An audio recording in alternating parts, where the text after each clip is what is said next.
Nah, Bapak Ibu sekalian, sebelum kita mulai acara seri webinar program percepatan implementasi kurikulum Merdeka Kabupaten Pangkep yang dilaksanakan oleh KGBN Pangkep bekerjasama dengan Dinas Pendidikan Kabupaten Pangkep.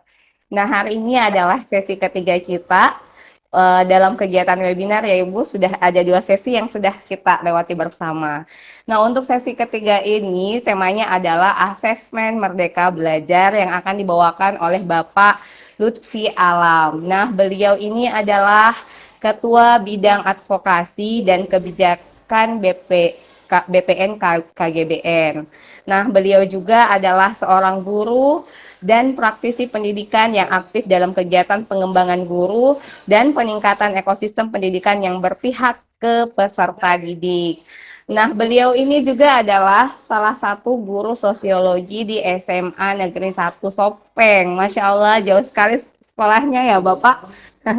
Tapi insya Allah untuk saat ini jarak tidak akan menjadikan kita sebuah penghalang untuk berbagi dan untuk menambah ilmu. Nah, teman Bapak Ibu guru, sebelum saya persilahkan kepada Bapak Lutfi Alam, nah sebelumnya ada kegiatan sosialisasi dulu dari pengurus KGBN untuk kegiatan TPN 10 ya. Nah, kepada Ibu Jurahma, saya persilahkan dengan hormat untuk melakukan sosialisasinya. Silahkan Ibu. Baik, terima kasih kesempatannya. Assalamualaikum warahmatullahi wabarakatuh. Selamat pagi dan selamat datang Bapak Ibu guru hebat. Pada kesempatan ini kami akan mensosialisasikan mengenai produk merchandise TPN 10. Nah, mungkin bisa diaktifkan ininya ya. Screen-nya. Saya screen. Supaya saya akan tampilkan katalog yang ada dari merchandise TPN 10. Baik, Bapak Ibu guru hebat, sambil menunggu mungkin saya bisa share screen. Jadi kami mengajak agar kita menjadi penggerak pendidikan dengan menyebarkan pesan perubahan melalui produk-produk yang ada pada merchandise TPN 10. Jadi di merchandise TPN 10 itu Bapak Ibu ada produk-produk, ada berupa kaos guru belajar, ada buku-buku, ada tumbler, ada mug, dan ada gantungan serta gelang. Nah, dari kaos belajar itu ada kaos lengan pendek dan lengan panjang. Ini bisa ditampilkan ya. Saya mau menampilkan ininya. Oke, jadi hanya Sudah bisa tampil. ada, iya, ada katalognya. Sebenarnya saya mau perlihatkan, ada saya kirim tadi malam. Itu ada katalog. Di situ banyak produknya. Ada produk berdalam bentuk kaos, ada dalam bentuk tumbler, mug, serta dalam bentuk buku bacaan, gantungan kunci, dan gelang. Nah, kaos-kaos tersebut ada tulisan, dalam kaos tersebut ada tulisan tumbuh berkelanjutan. Spesifikasinya itu bahan cotton, apa ya bacanya itu, Gambut 20S, sablonnya tahan lama, nyaman dipakai, tidak membentuk lekuk tubuh, menyerap keringat, dan tidak keluar. Ada juga tulisannya kepemimpinan murid, di mana kita di sini melibatkan murid dalam setiap proses belajarnya. Bahannya sama, cotton Gambut 20S, sablon tahan lama, nyaman dipakai, tidak membentuk lekuk tubuh, menyerap keringat, tidak melar. Ada juga murid sudah bisa apa? Nah, dan bukan murid dapat nilai berapa, tapi murid sudah bisa apa. Ada juga tulisan berkolaborasi untuk berkarya. Jadi bukan kompetisi agar juara, tapi berkolaborasi untuk berkarya. Bahannya juga sama. Ada juga inspirasi, refleksi, dan aksi. Ada juga tulisan tumbuh berkelanjutan. Nah, di sini tersedia lengan pendek dan lengan panjang, mulai dari ukuran S sampai XXL. Jadi untuk pria dan wanita, untuk wanita bisa request ini, apa namanya, posisi tulisannya, apakah mau di bawah atau mau di atas, supaya bisa terbaca, kelihatan. Nah, ada juga tadi, apa tadi, saya lihat dulu, buku guru belajar. Nah, buku guru belajar dengan judul Merdeka Belajar di Ruang Kelas. Terus ada juga memanusiakan hubungan. Jadi sinopsis dengan sedikit, buku memanusiakan hubungan berisi praktik baik guru dalam membangun hubungan positif murid, rekan guru, kepala sekolah, orang tua, dan lingkungan sekitar dalam proses pembelajaran di kelas. Nah, dalam buku ini pembahasan dimulai dari konsep memanusiakan hubungan, disiplin positif, 91.000 buku ini. hingga dampak serta menerapkan disiplin positif. Ada juga buku diferensiasi. Jadi ini yang apa namanya, membuat bukunya adalah Ibu Najla Shihab dan komunitas guru belajar. Jadi diferensiasi ini berisi konsep diferensiasi sebagai cara pandang dalam merancang pembelajaran yang menyenangkan dan bermakna bagi murid. Nah, dalam buku ini, dalam bab praktik berisi mengalami para guru dalam menerapkan diferensiasi di kelas mereka. Nah, bab dampak berisi cerita orang tua dan murid yang merasakan perubahan dari guru yang sudah menerapkan praktik diferensiasi di kelasnya. Nah, ada juga buku literasi menggerakkan negeri.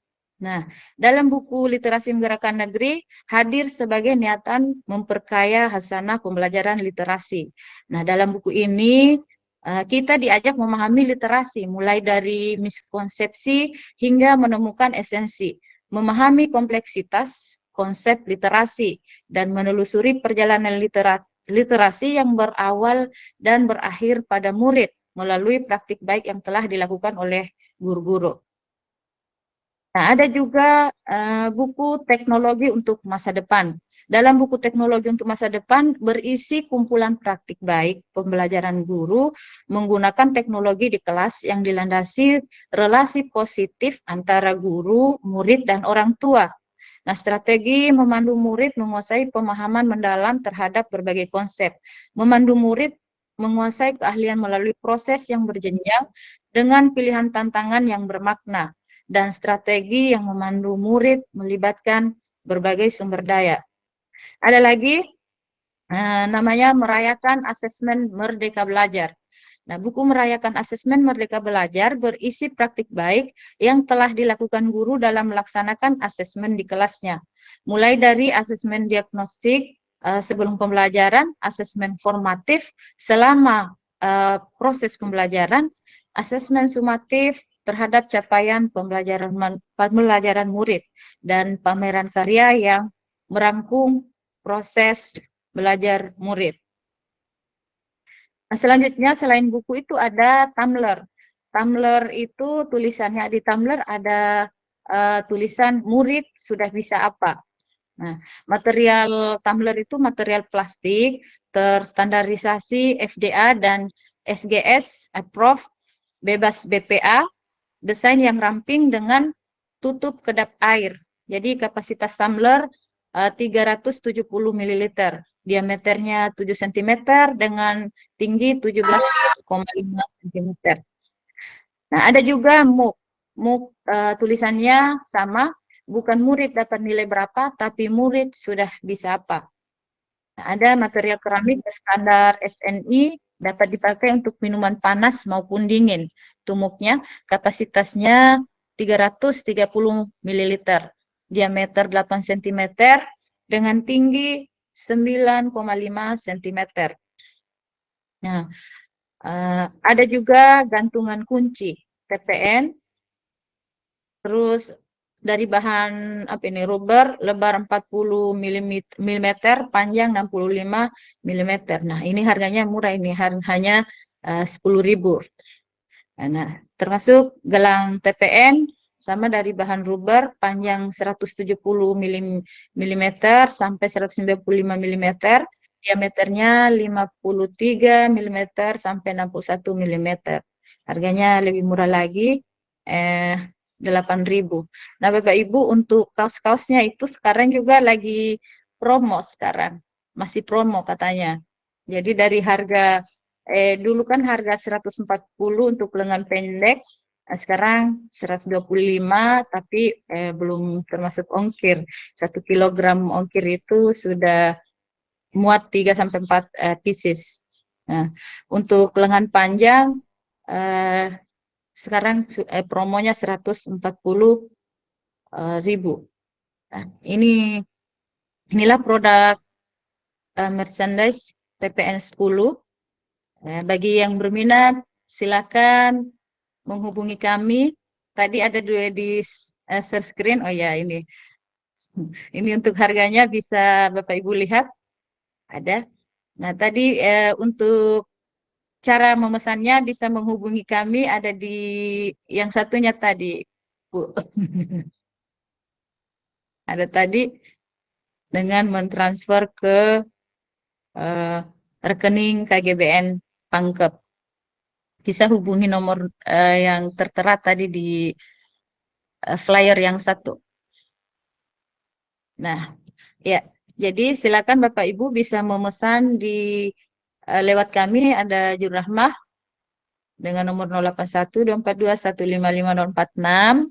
Ada Ibu Aulia 085 242 072 637, dan bisa melalui Pak Jayadi 081 355 816 344. Nah, silakan hubungi kami Bapak Ibu jika berminat. Nah, untuk tempat transfer rekening BRI bisa dilihat di sini atas nama KGBN Pangkep. Demikian sosialisasi merchandise TPN 10 dari kami. Terima kasih atas perhatiannya. Assalamualaikum warahmatullahi wabarakatuh. Waalaikumsalam warahmatullahi wabarakatuh. Baik, terima kasih kepada Ibu Jurrahma yang sudah melaksanakan sosialisasi merchandise untuk kegiatan TPN 10. Bagi Bapak Ibu guru yang berminat, silahkan menghubungi panitia atau pengurus KGBN, nanti kami bantu untuk pesanannya.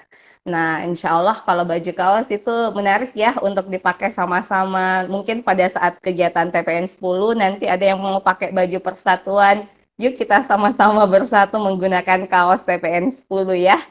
Baik, Bapak Ibu Guru, terima kasih atas waktunya untuk mendengarkan sosialisasi dari kami. Untuk kegiatan selanjutnya akan kami persilahkan kepada Bapak pemateri yang sangat luar biasa hari ini sudah menyempatkan waktunya untuk berbagi praktik baik bersama kami, Bapak Lutfi Alam. Insya Allah ilmunya akan bermanfaat bagi kita semua mengenai asesmen Merdeka Belajar. Karena saya yakin ini ibu-ibu sudah melaksanakan, ibu dan bapak guru ya, sudah melaksanakan asesmen di sekolah masing-masing. Nah, karena sudah melaksanakan di sekolah masing-masing, apakah bentuk asesmennya sudah tepat?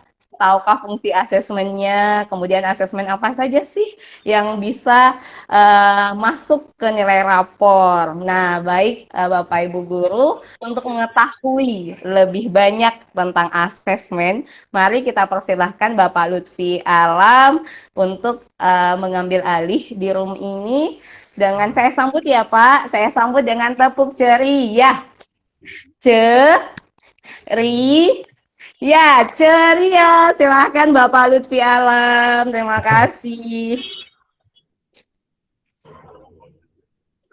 Oke. Wah, luar biasa ya. Terima kasih Bu Asniati di pagi hari ini yang telah memandu awal webinar kita dengan sangat baik. Ya, begitu juga dengan rekan-rekan guru yang sempat bergabung di pagi hari yang cerah dan ceria ini ya, Ibu Asniati. Nah, baik Bapak Ibu, Bismillahirrahmanirrahim. Assalamualaikum warahmatullahi wabarakatuh dan selamat pagi. Waalaikumsalam. Baik. Assalamualaikum warahmatullahi wabarakatuh. Oke Bapak Ibu, sebelum kita lanjut, izin saya untuk mengkonfirmasi apakah suara saya kedengaran ya Bapak Ibu. Oke. Oke. Ya, jelas Pak, jelas. Bagus. Siap. Terima kasih teman-teman semua. Nah, baik Bapak Ibu, tadi mendengar pengantar dari Ibu moderator, saya sempat merinding ya, bagaimana semangat belajar yang terbangun dari berbagai arah, itu yang kawan-kawan guru dari kepulauan, kemudian ada dari daerah pegunungan, itu tidak menghambat komitmen kita kemudian untuk hadir di forum yang sangat luar biasa ini. Tentu tujuan kita satu Bapak Ibu, sama-sama ingin tentang sesuatu hal. Nah, baik Bapak Ibu, mungkin yang masih bocor Bapak Ibu, yang mic-nya masih terbuka mungkin bisa di close dulu. Ya, terima kasih ya Bapak Ibu sekalian. Sekali lagi mengawali kegiatan webinar kita di pagi hari ini dengan penuh hormat dan segala kerendahan hati, izinkan saya secara pribadi mengucapkan dan memberikan apresiasi yang sebesar-besarnya dan sesungguhnya kepada kawan-kawan segenap pengurus komunitas guru belajar Kabupaten Pangkep yang telah berinisiatif sangat luar biasa, ikut terlibat, kalau tidak salah KGBN Pangkep ini untuk kesekian kalinya terlibat dalam kegiatan Temu Pendidik Nusantara. Ini adalah langkah nyata bagaimana ikut berkontribusi dan berpartisipasi dalam percepatan implementasi kurikulum merdeka yang tentunya arahnya adalah bagaimana kita mampu melakukan transformasi pendidikan nasional secara masif dan keseluruhan. Sekali lagi, saya memberi apresiasi dan mengucapkan terima kasih kepada kawan-kawanku semua Kabupaten KGBN, pengurus dan anggota KGBN Pangkep yang telah menggandeng pemangku kepentingan mengambil kebijakan dalam hal ini Dinas Pendidikan dan Kebudayaan Kabupaten Pangkep untuk melakukan sebuah kegiatan yang sangat luar biasa. Selanjutnya, saya memberikan apresiasi dan juga mengucapkan terima kasih, sangat bersyukur bisa berjumpa dengan kawan-kawanku, rekan-rekan sesama guru, khususnya dari sebagian besar dari Kabupaten Pangkep yang ternyata kondisi geografis dan demografis itu tidak menghalangi kita untuk kemudian berada di satu tempat untuk kita belajar bersama. Yang jelasnya, Ibu Moderator, saya cukup angkat topi, saya cukup berterima kasih dan saya cukup apresiatif atas kegiatan yang rangkaian kegiatan yang terlaksana ini ya. Salam dan tentunya banyak-banyak selamat buat kawan-kawan guru yang tergabung di komunitas guru belajar Pangkep. Sekali lagi keren. Nah, baik Bapak Ibu, saya mencoba untuk share screen dulu ya. Bisa terlihat ya Bapak Ibu? Bisa Pak, bisa. Bisa Pak. Siap, terima kasih. Jelas, jelas. Ya, baik Bapak Ibu, tadi sudah secara singkat sudah disampaikan oleh Ibu Moderator tentang aktivitas saya ya. Saya tempatkan guru SMA Negeri 1 Sopeng di bagian pertama ini sebagai simbol kebanggaan, kesyukuran bahwa ruangan ini adalah kita sama-sama sebagai seorang guru yang tiap hari menghadapi murid yang tentunya beragam dan mudah-mudahan dengan profesi guru ini kita semakin semangat untuk tetap memberikan yang terbaik buat anak didik kita. Kemudian Bapak Ibu, alhamdulillah saya juga terlibat di Guru Smart School Dinas Provinsi Sulawesi Selatan di program guru penggerak. Alhamdulillah sudah tahun ketiga terlibat di berbagai kegiatan. Saya juga merupakan guru penggerak, kemudian sempat menjadi pengajar praktik di angkatan kedua, fasilitator program pendidikan guru penggerak di 2 angkatan, kemudian sering juga menjadi narasumber berbagi praktik baik di kegiatan-kegiatan kementerian, dan yang terakhir menjadi Ketua Bidang Advokasi dan Kebijakan Pendidikan Komunitas Guru Belajar Nusantara, yang ingin mempertegas bahwa sama-sama yang kita lakukan banyak berorientasi untuk kegiatan guruan ya Bapak Ibu.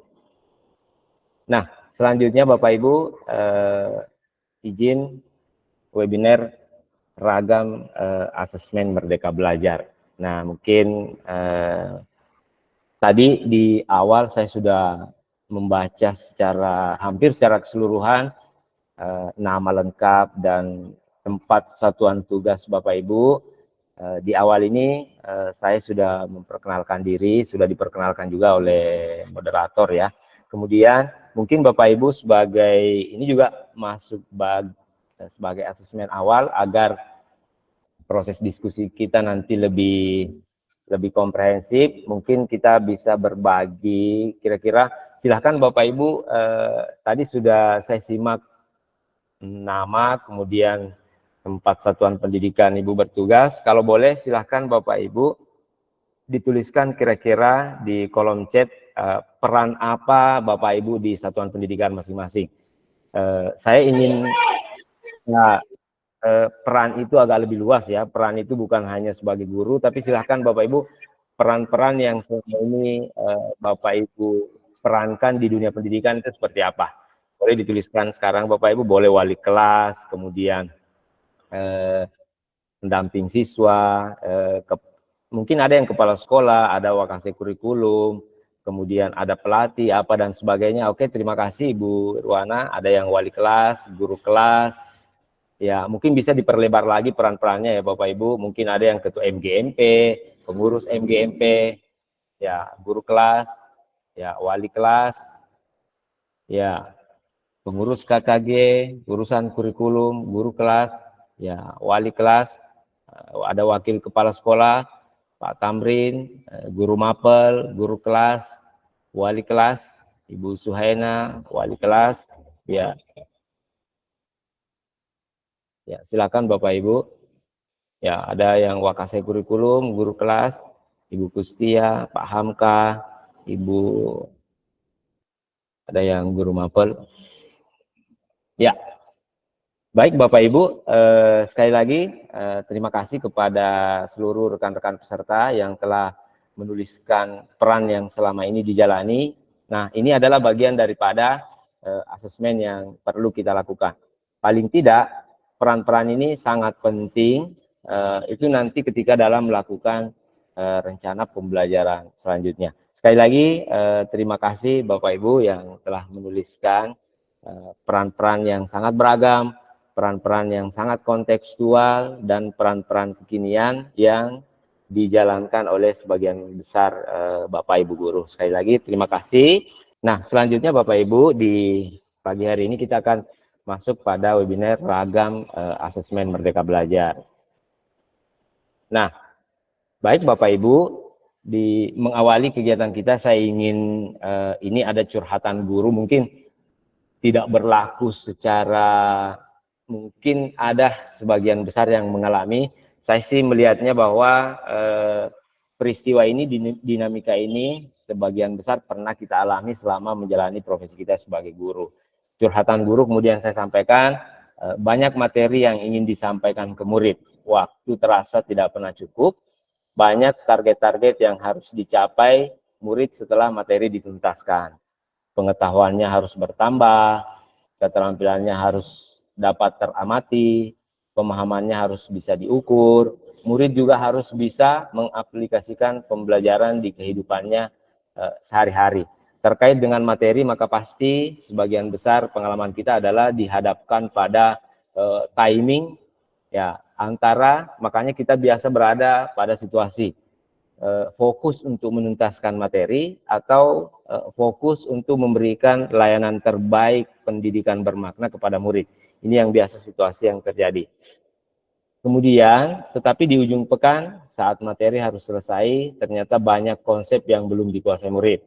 Ada bagian yang belum sempat dipelajari. Akhirnya asesmen dilakukan dengan tes. Sebagian besar tes tertulis, pilihan ganda. Supaya cepat mengoreksinya, kita menutup mata pada capaian belajar murid dan menganggap semua tujuan sudah dicapai jika nilai tesnya sudah melampaui kriteria. Nah, Bapak Ibu, tidak ada yang tertulis dan tes-tes yang kita lakukan, tapi poinnya ini adalah bagaimana menemukan titik temu antara konten materinya kemudian kita berikan, tetapi layanan pengetahuan, layanan keterampilan, dan pemahaman murid ini juga kemudian sampai pada peserta didik kita. Nah, inilah yang membuat situasi-situasi dilema, problem-problem kecil, atau dinamika dan tantangan-tantangan yang seperti ini yang biasa kita hadapi. Inilah peran penting dari kegiatan asesmen yang nantinya akan kita perbincangkan, Bapak Ibu. Nah, selanjutnya adalah tujuan belajar. Nah, ini penting sekali lagi, Bapak Ibu, kawan-kawanku semua, rekan-rekan dan sahabat-sahabatku. Tujuan belajar sebagai hulu pembelajaran. Perencanaan asesmen yang kurang matang dapat mengakibatkan semakin sulitnya tujuan pembelajaran dicapai. Tujuan pembelajaran yang tidak jelas dan terlalu padat dapat membuat kegiatan belajar jadi kurang bermakna. Guru perlu menentukan tujuan pembelajaran secara jelas sebagai hulu pembelajaran. Nah, tujuan belajar itu bukan hasil akhir. Jadi silahkan Bapak Ibu guru masih bisa memahami secara beragam bagaimana tujuan belajar itu. Jadi yang paling terpenting dalam kegiatan asesmen itu adalah tujuan belajar. Tujuan belajar, tujuan pembelajaran apa sih yang ingin dicapai pada pertemuan hari ini. Nah, tujuan pembelajaran yang ingin dicapai murid. Kemudian, jadi pada kesempatan ini saya menspesifikkan saja tujuan pembelajaran yang ingin dicapai murid, kemudian bukti pencapaian tujuan pembelajaran murid, kemudian kegiatan pembelajaran yang dilakukan untuk mengumpulkan informasi sebagai bukti belajar. Nah, dua kegiatan belajar ini Bapak Ibu, nah, dalam membuat sebuah pembelajaran itu harus ada bukti, harus ada yang bisa dilihat, kemudian kegiatan belajar apa yang dilakukan, itulah disebut sebagai komponen utama sebagai sebuah asesmen. Ya. Jadi sekali lagi, yang terpenting adalah tujuan belajar, kemudian bukti pencapaian tujuan belajar, kemudian kegiatan pembelajaran yang boleh dilakukan secara variatif dan beragam oleh Bapak Ibu guru, selama tujuannya adalah untuk mencapai tujuan pembelajaran. Nah, selanjutnya Bapak Ibu, kalau kita bicara tentang asesmen, maka ada 3 poin yang sangat penting. Yang pertama adalah, seperti yang kita sepakati sebelumnya, adalah tujuan pembelajaran. Jadi Bapak Ibu harus tuntas memahami tujuan pembelajaran. Dan ini sudah kita lakukan di kelas, sudah kita lakukan selama bertahun-tahun. Tujuan pembelajarannya apa, kemudian kegiatan pembelajarannya apa, dan asesmen. Kita mempersempit saja hal-hal yang esensial dalam dunia asesmen ya Bapak Ibu. Apa tujuan pembelajarannya, kemudian kegiatan pembelajarannya seperti apa, dan asesmennya seperti apa. Ini 3 poin yang menjadi penekanan pihak kementerian. Bahwa dalam merancang sebuah proses pembelajaran harus ada tujuan pembelajaran, kemudian kegiatan pembelajarannya seperti apa, dan proses asesmennya dalam bentuk apa. Nah, baik Bapak Ibu, kita mencoba untuk membawa ke dalam kelas, membawa ke rutinitas kita ya sehari-hari. Kita bisa melihat hal yang sederhana. Tujuan A, ini tujuan pembelajaran ya Bapak Ibu. Yang pertama, murid dapat memahami proses globalisasi. Tujuan B, murid dapat menunjukkan produk-produk globalisasi, murid dapat berperan sederhana dan bersaing dalam persaingan global, murid dapat bersikap dalam melihat proses globalisasi. Karena kebetulan Bapak Ibu saya guru IPS, jadi topik tema pembelajaran yang saya tampilkan itu adalah yang agak-agak ke bagian IPS ya. Ini mungkin pelajaran IPS ya. Tujuan pembelajaran ini dapat kita lihat dan tentunya kita bisa menangkap perbedaan yang cukup tajam, perbedaan yang sangat signifikan. Tujuan A ini masih umum, sulit diukur, kemudian aktivitasnya juga mungkin belum, agak sulit untuk diprediksi. Apa sih yang dilakukan, tujuan apa sih yang ingin dipakai ketika belajar globalisasi. Kemudian tujuan B, ya ini sudah lebih spesifik, kemudian sudah jelas-jelas apa yang mereka akan lakukan, dan sepertinya tujuan pembelajaran ini nantinya bisa diukur, bahwa oh ada yang pertama adalah menunjukkan, yang kedua adalah mampu berperan, dan yang ketiga adalah mampu bersikap. Nah, seperti ini. Jadi, mari Bapak Ibu kita sama-sama lebih kreatif, lebih dalam, dan lebih bermakna dalam memahami tujuan pembelajaran. Jadi, memahami tujuan pembelajaran itu jangan hanya sekedar tekstual, tetapi lebih kontekstual. Kementerian memberikan ruang yang lebih banyak bagi Bapak Ibu untuk menangkap, mengembangkan tujuan pembelajaran itu secara lebih kreatif. Nah, kemudian apa yang membedakan kedua tujuan pembelajaran tersebut? Nah, saya pikir kita sudah sepakat bagaimana kemudian kita lebih dalam, lebih kuat lagi dalam memahami tujuan pembelajaran. Nah, pada kesempatan yang berbahagia ini, izin untuk saya berbagi Bapak Ibu ya, ini bukan satu-satunya pendekatan, ini hanya sebagian dari banyak tipe-tipe tujuan pembelajaran.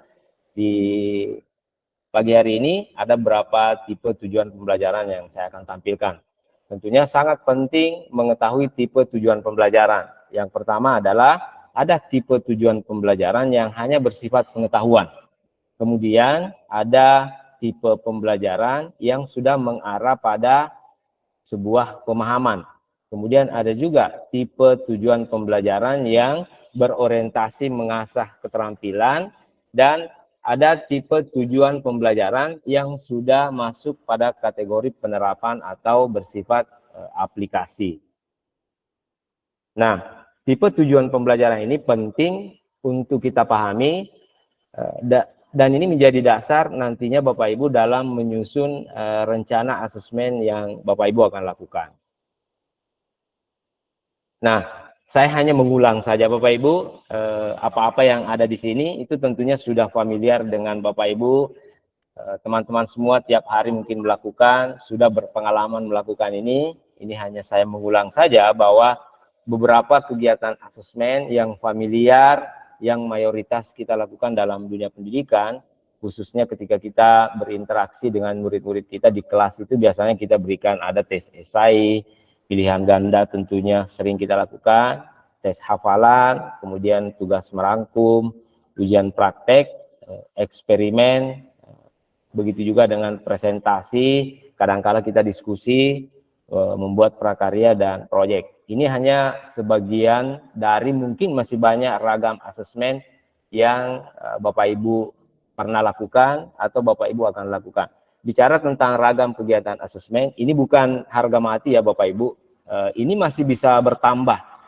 Kreasi-kreasi dari Bapak Ibu guru mungkin nantinya akan memunculkan ragam kegiatan asesmen yang lain, yang kontekstual dan terbaru. Nah, selanjutnya ini untuk mempertegas bagaimana pola alur asesmen itu ya. Kanvas ragam asesmen Merdeka Belajar. Yang pertama yang perlu kita pahami, yang perlu kita perkuat adalah pemahaman mengenai hubungan tujuan belajar dengan asesmen. Jadi sekali lagi, ini lagi menyinggung tentang tujuan belajar, apa tujuan pembelajaran yang ingin dicapai. Ini sangat sederhana Bapak Ibu, tetapi sangat penting dalam kriteria asesmen.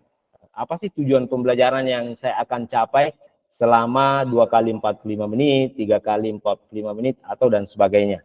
Kemudian yang kedua, apa tipe tujuan pembelajaran? Pengetahuankah, pemahaman, atau keterampilan, atau yang lain? Kemudian yang ketiga, bukti capaian pembelajaran. Apa bukti yang perlu ditunjukkan murid yang sudah menuntaskan tujuan pembelajaran? Jadi dalam sebuah paket pertemuan itu sebisa mungkin harus ada bukti belajar yang bisa kita konsumsi bersama, yang murid-murid kita bisa perlihatkan, tentunya mungkin sangat beragam pula. Kemudian strategi asesmennya, strategi apa yang dapat digunakan untuk mengetahui capaian murid tersebut. Jadi saya persingkat bahwa asesmen Merdeka Belajar itu pada prinsipnya bicara tentang tujuan pembelajaran, tipe tujuan pembelajaran, kemudian bukti, strategi atau kegiatan belajar apa yang dilakukan, kemudian strategi asesmennya seperti apa. Nah, Bapak Ibu, kita akan mencoba untuk lebih spesifik dalam membahas berbagai ragam asesmen Merdeka Belajar ya. Nah, yang pertama, jika tujuan belajarnya adalah mengingat, maka tujuan yang ingin dicapai adalah mengulang berbagai pengetahuan, fakta maupun konsep.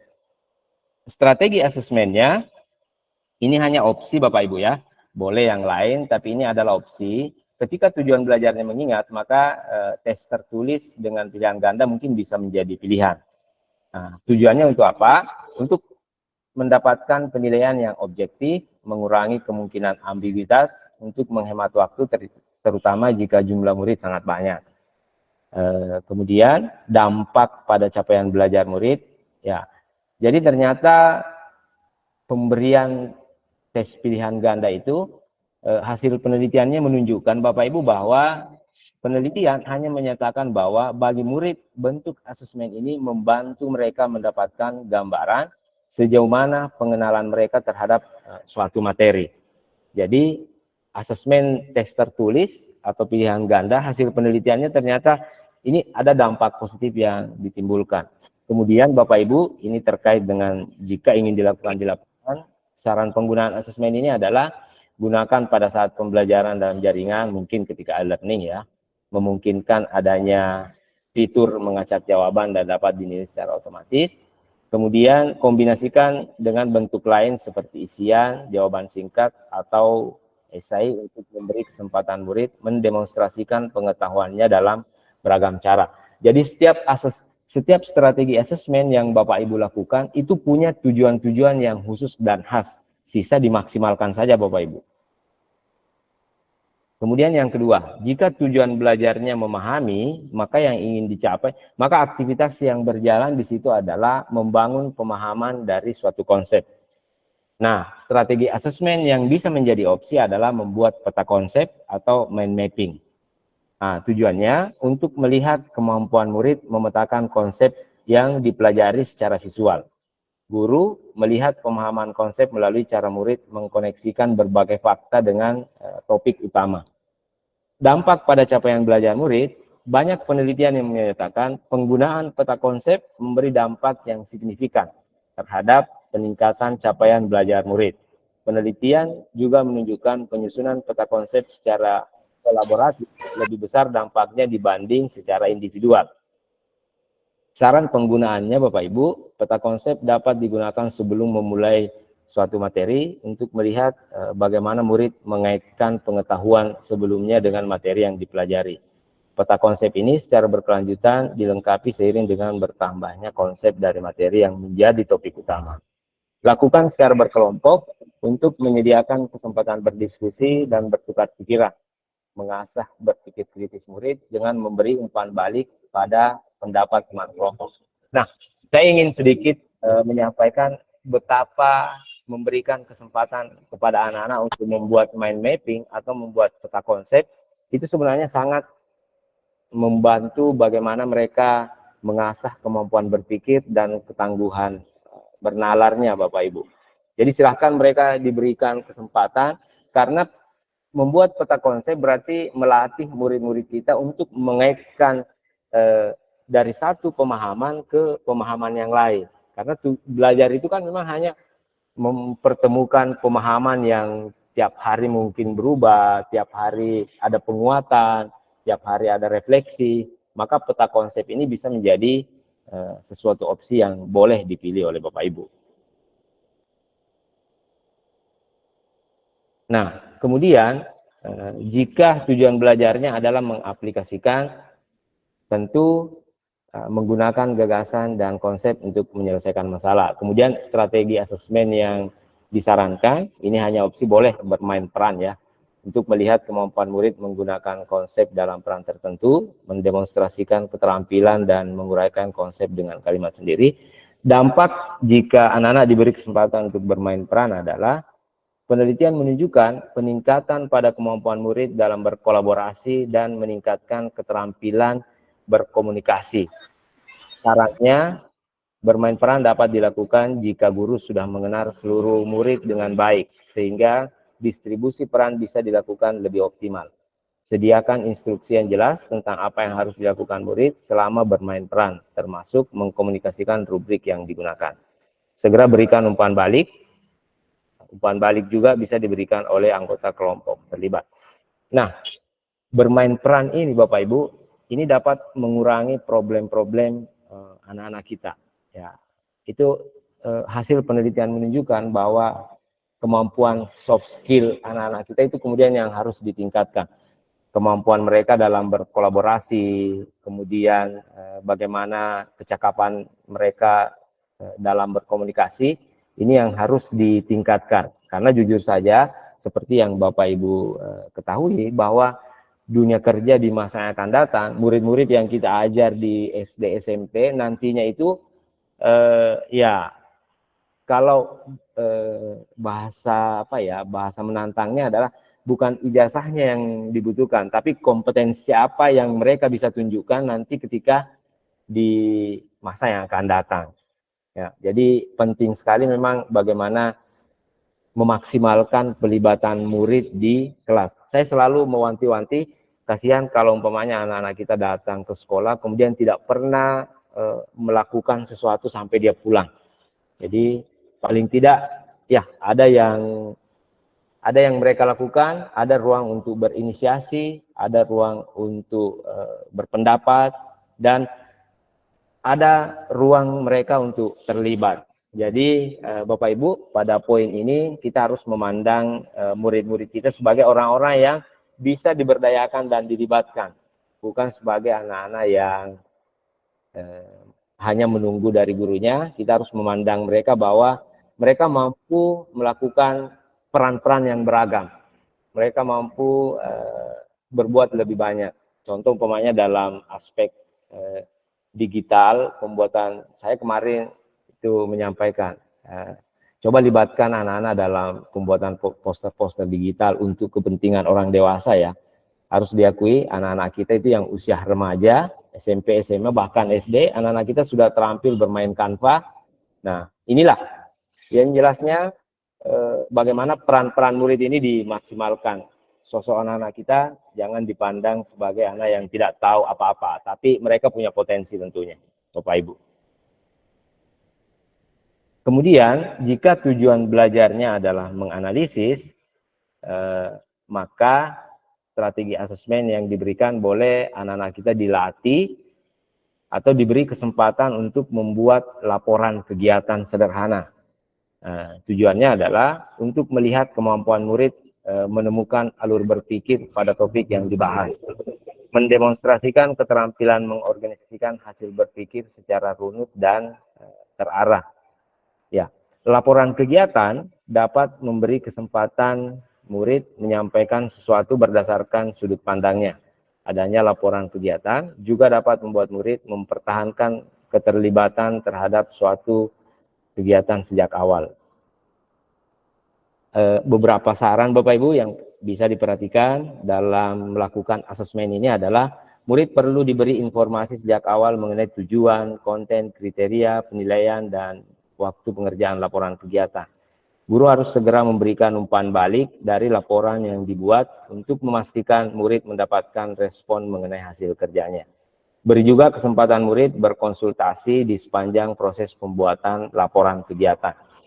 Salah satu asesmen yaitu melatih kecakapan murid dalam membuat laporan kegiatan. Ini sangat bermanfaat untuk kompetensi jangka panjang Bapak Ibu. Jadi ketika anak-anak membuat laporan kegiatan, maka mereka secara tidak langsung diajari tentang bagaimana teknik manajerial, bagaimana keterampilan dalam mengkomunikasikan sesuatu kepada pihak luar atau kepada orang lain, dan bagaimana menyampaikan sesuatu hasil kerja kepada pihak lain. Kemampuan ini bisa terasa pada asesmen laporan kegiatan. Jadi untuk kegiatan menganalisis, silahkan Bapak Ibu diberikan kesempatan bagi murid-murid kita untuk membuat laporan kegiatan. Tentu mereka tidak langsung sempurna dalam membuat laporan kegiatan, tapi ketika sudah membuat, maka anak-anak kita sudah belajar memahami apa yang mereka lakukan, memahami untuk berinisiatif sendiri, punya ruang untuk kemudian mengkreasi informasi itu menjadi laporan kegiatan yang nantinya anak-anak kita di situ punya ruang untuk berkreasi dalam laporan kegiatan itu ya Bapak Ibu. Nah, kemudian pada mengevaluasi, nah, ini penting juga strategi asesmen boleh dalam bentuk studi kasus ya. Jadi kasus-kasus yang terjadi itu jangan hanya dibiarkan menjadi kasus yang begitu saja. Jangan hanya menjadi informatif, tapi harus menjadi sumber belajar bagi anak-anak kita. Nah, tentunya bisa kita manfaatkan kasus-kasus kekinian, kemudian kasus-kasus yang kontekstual atau kasus-kasus yang aktual, itu kemudian bisa dijadikan sebagai sumber belajar. Karena apalagi anak-anak kita yang dekat dengan teknologi, lalu lintas informasi itu menjadi cepat, tentu mereka dapat mengakses kasus-kasus itu. Semestinya itu menjadi sumber belajar.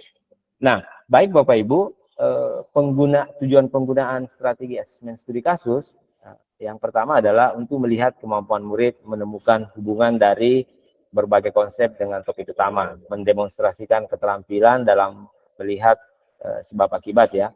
Kemudian dampak studi kasus lebih efektif dibandingkan diskusi kelas dan membaca materi melalui buku teks. Diskusi yang diawali dengan kasus-kasus tertentu lebih signifikan memberikan dampak pada peningkatan performa belajar murid. Sarannya adalah fasilitasi diskusi dengan pertanyaan-pertanyaan terbuka, pertanyaan-pertanyaan pemantik, pertanyaan-pertanyaan yang mampu memicu anak-anak kita untuk berpikir dan bernalar. Pembahasan kasus dalam kelompok dapat membantu murid saling melengkapi referensi. Budaya diskusi dalam kelompok harus dibangun. Stimulasi murid hingga dapat memberikan saran-saran yang bisa menjadi solusi dari kasus yang dibahas. Jadi pada proses pembelajaran ini, studi kasus, ya kita memberikan memotivasi, kemudian memberikan stimulus bagaimana anak-anak kita mampu memahami kasus itu dengan baik, dengan harapan mungkin saja anak-anak kita mampu memberikan pendapat, mengeluarkan sebuah argumen yang kuat terkait dengan kasus-kasus yang terjadi Bapak Ibu. Nah, ini slide yang terakhir ya. Mari kita refleksi sama-sama Bapak Ibu, kegiatan asesmen mana saja yang sudah Bapak Ibu lakukan di kelas, termasuk saya, kemudian sudah tepatkah strategi asesmen yang saya lakukan, kemudian apa yang akan saya lakukan berbeda mulai dari sekarang jika bicara tentang asesmen. Ya, mari Bapak Ibu tumbuh berkelanjutan dan terima kasih. Nah, ya, baik Bapak Ibu, saya pikir untuk slide-nya cukup untuk sementara. Nanti kita bisa boleh diskusi, Bapak Ibu mungkin akan menyampaikan sesuatu, boleh kita berbagi tentang bentuk-bentuk asesmen. Tapi pada kesempatan ini, seperti itu yang saya sampaikan Bapak Ibu, bahwa seperti itulah ragam asesmen yang boleh dilakukan, bagaimana meningkatkan performa pembelajaran murid dengan kreativitas penggunaan asesmen-asesmen itu agar pas antara tujuan pembelajaran dengan kegiatan pembelajaran. Bicara tentang asesmen sebenarnya sangat sederhana Bapak Ibu. Yang penting apa yang kita lakukan itu tujuannya adalah untuk menjawab tujuan pembelajaran. Ya, jika jalannya umpamanya ke up, ke A, maka orientasinya ke sana. Kemudian strategi apa yang bisa kita lakukan. Saya pikir cukup Bapak Ibu, itulah ragam asesmen yang saya bisa sampaikan, yang biasa saya lakukan di dalam kelas.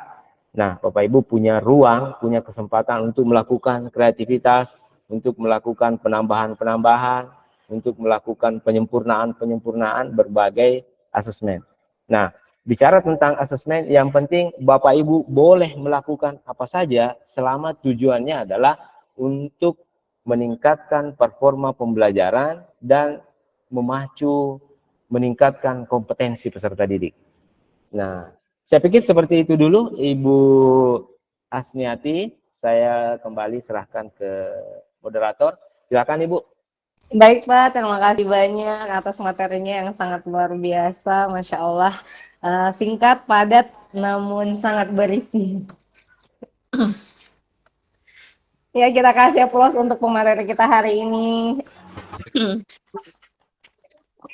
Oke, baik Bapak Ibu, setelah menyimak materi dari Bapak Lutfi, mungkin masih banyak pertanyaan dari Bapak Ibu yang ingin ditanyakan kepada Pak Lutfi. Mungkin kalaupun di luar dari materi yang sudah disampaikan, tapi tetap mengenai asesmen, boleh langsung ditanyakan kepada Pak Lutfi. Mungkin saya batasi dulu 2 pertanyaan ya Pak Lutfi untuk diskusi Tanya, kita Bu. hari ini.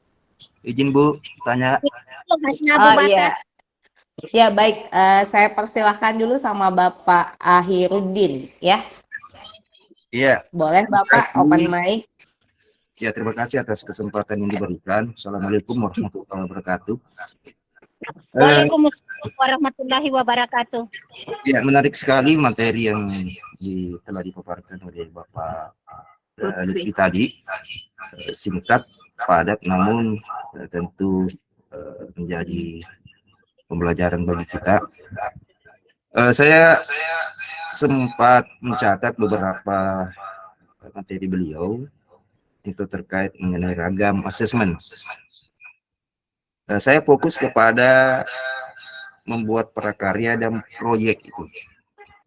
Yang ingin saya tanyakan, ini kan kadang kita biasa bingung membedakan sebenarnya yang mana prakarya, yang mana proyek itu.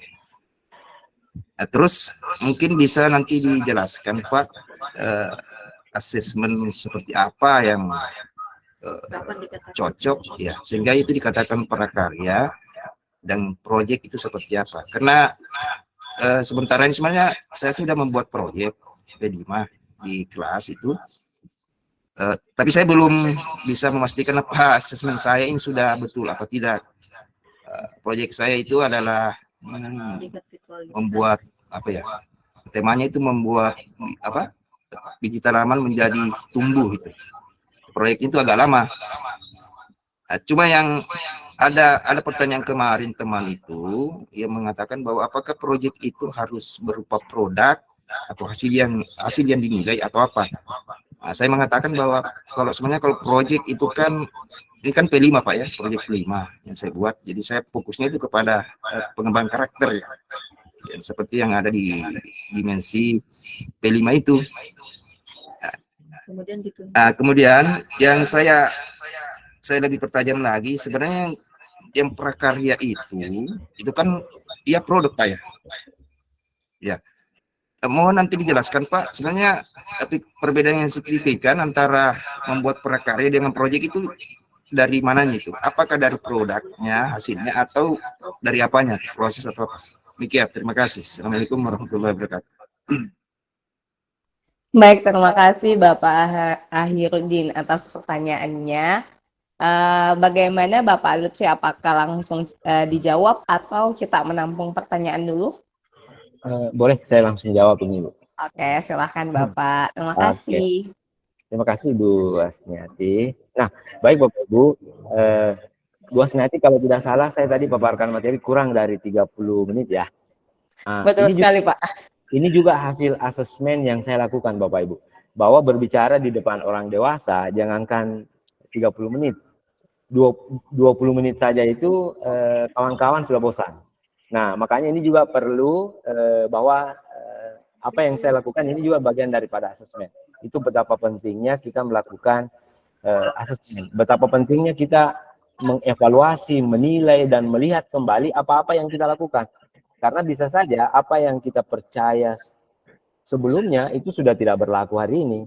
Apa yang kita percayai, apa yang kita yakini hari ini, itu bisa saja sudah tidak connect atau sudah tidak sesuai di masa yang akan datang. Begitu pentingnya memang sebuah refleksi asesmen. Oke, terima kasih Pak Ahirudin. Pertanyaannya saya pikir bagus sekali ya. Ini banyak terjadi Pak. Nah, terkait dengan itu langsung saja. Pada struktur kurikulum kementerian itu sangat berbeda antara prakarya dengan P5. Ya, pertama, kalau kemudian P5-nya hanya P5 sama kegiatannya dengan kegiatan prakarya, buat apa ada P5? Jadi semestinya antara kegiatan proyek dengan mata pelajaran prakarya dengan kegiatan proyek itu semestinya dua kegiatan yang berbeda. Ya, saya mungkin pada banyak poin saya pikir kita sepakat Pak. Tadi Pak Ahirudin menyampaikan bahwa orientasi P5 itu adalah melatih pengembangan karakter. Nah, betul sekali. Kalau saya lihatnya begini. Kalau di P5 ini banyak yang miskonsepsi ya Bapak Ibu. Ada itu yang miskonsepsi yang pernah saya temui. Itu ketika siswa melakukan ketika sebuah satuan pendidikan melakukan lomba P5. Nah, P5 itu tidak bisa dilombakan Bapak Ibu. Karena P5 itu adalah contoh umpamanya dia adalah aset-aset ya ikan bolu hasil makanannya pangkep itu tidak bisa dilombakan dengan hasil makanannya sopeng umpamanya. Mereka sama-sama kalau kita bicara tentang kuliner ya. Jadi P5 itu memang fokus itu adalah ruang bagi peserta didik untuk mengembangkan potensi profil pelajar Pancasila. Ya, makanya nilainya itu di rapor hanya A, B, dan C, bukan angka-angka. Jadi ya, kalau di pelajaran prakarya, Bapak Ibu mungkin boleh membuat skema penilaian.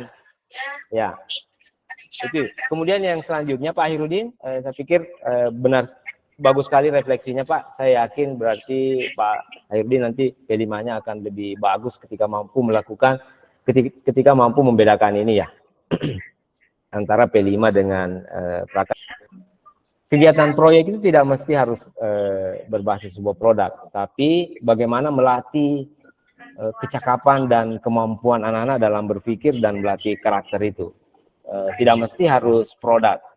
Yang penting, contoh, proyek itu berarti dilatih anak-anak untuk membuat time schedule, membuat perencanaan, ada perencanaan, ada pelaksanaan, dan ada evaluasi. Itu mungkin yang rentetan belajarnya panjang mungkin ketika proyek Pak. Ada banyak kompetensi yang terbangun di sebuah proyek itu. Contoh umpamanya, anggaplah ketika murid-murid kita melakukan pementasan kearifan lokal atau melakukan peran kearifan lokal, itu kan coba bayangkan betapa banyaknya kompetensi yang terasah. Kan anak-anak tidak bisa langsung pentas.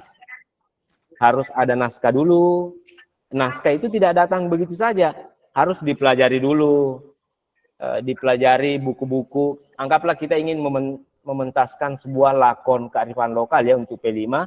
Jadi anak-anak harus banyak belajar referensi dulu. Pasti dia harus berliterasi dulu. Karena tidak mungkin kita mementaskan sesuatu yang kita tidak tahu asal-usulnya. Jadi anak-anak belajar itu dulu, belajar referensinya, belajar buku, kemudian mencoba untuk memainkan peran-peran itu, kemudian berlatih terus-menerus, kemudian menjaga kekompakan, melatih kerjasama, menurunkan ego. Bayangkan kalau kita tampil berlima, bersepuluh dalam proses 4 bulan Bapak Ibu, itu adalah kesempatan bagi anak-anak untuk melatih ego, bagaimana mengasah simpati, bagaimana berempati terhadap teman-temannya yang kemampuannya lemah.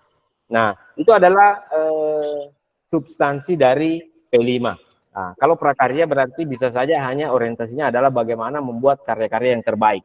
Tapi kalau di P5, meskipun ujungnya karya atau pementasan, tapi ada banyak kompetensi yang terbangun. Itu tadi Bapak Ibu.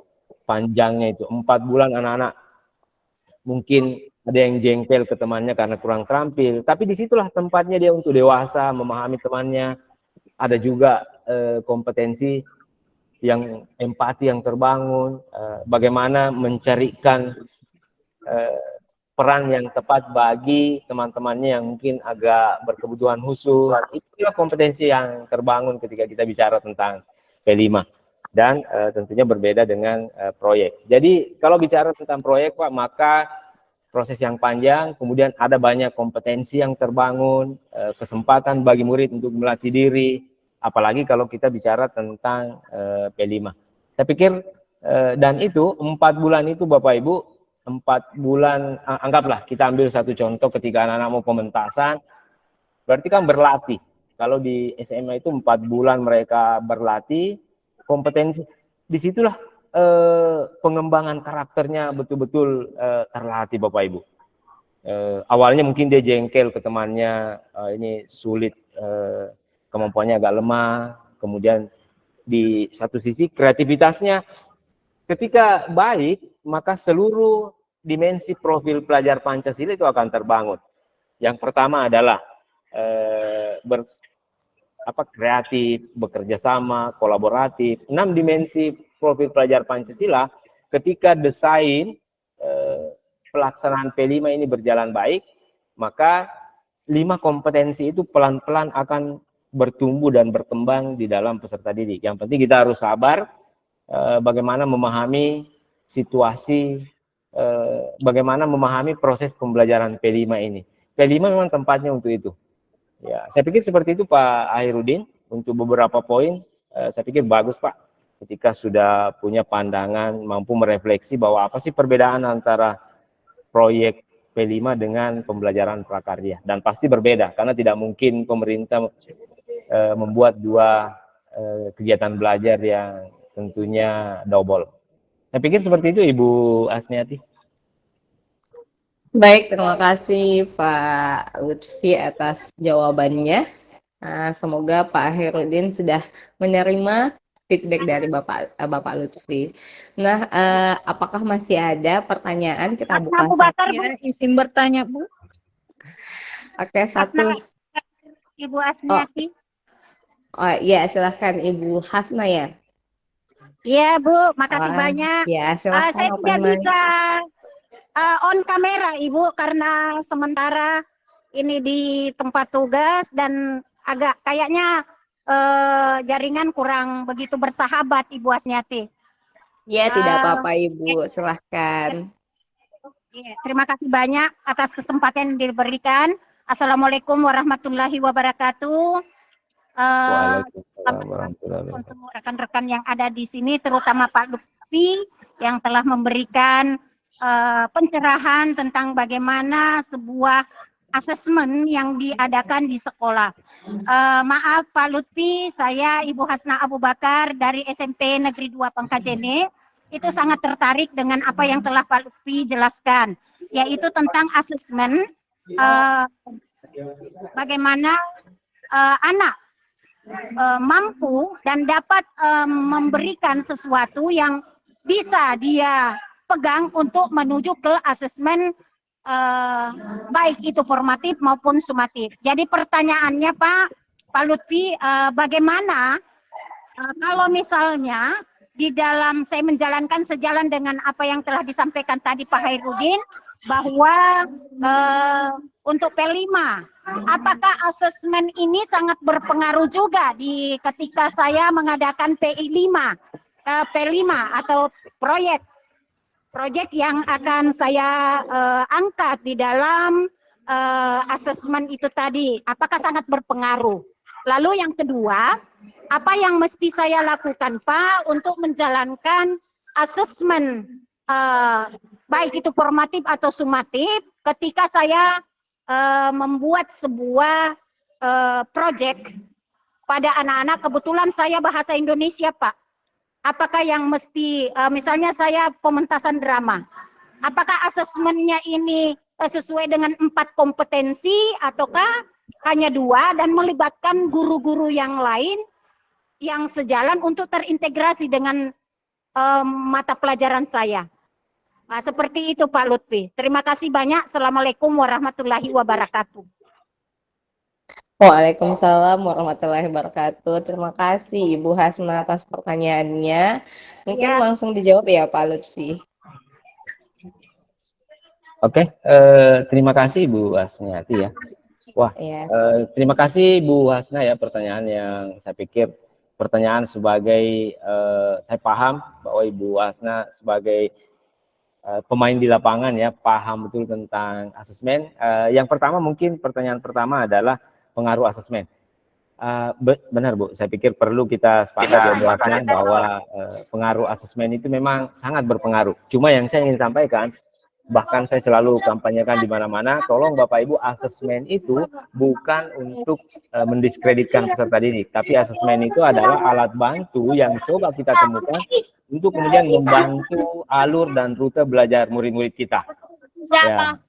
Jadi betul sekali Ibu Hasna bahwa kemampuan kita, kreativitas kita dalam menjalankan sebuah asesmen itu sangat berpengaruh terhadap rute dan laju belajar peserta didik. Jika kita mampu memberikan, anggaplah saya sampaikan bahwa asesmen itu hanya bagian terpenting asesmen itu kan adalah kemampuan memberikan umpan dan kemampuan memberikan umpan balik terhadap aktivitas peserta didik.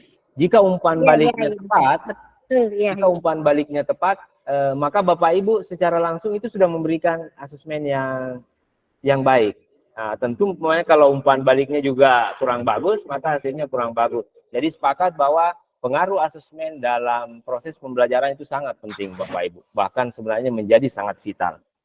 Yang kedua, peran yang dilakukan, saya pikir benar sekali Bapak Ibu, lanjutkan model kompetensi kita hari ini adalah bukan kompetensi individual, tapi kompetensi kolaboratif.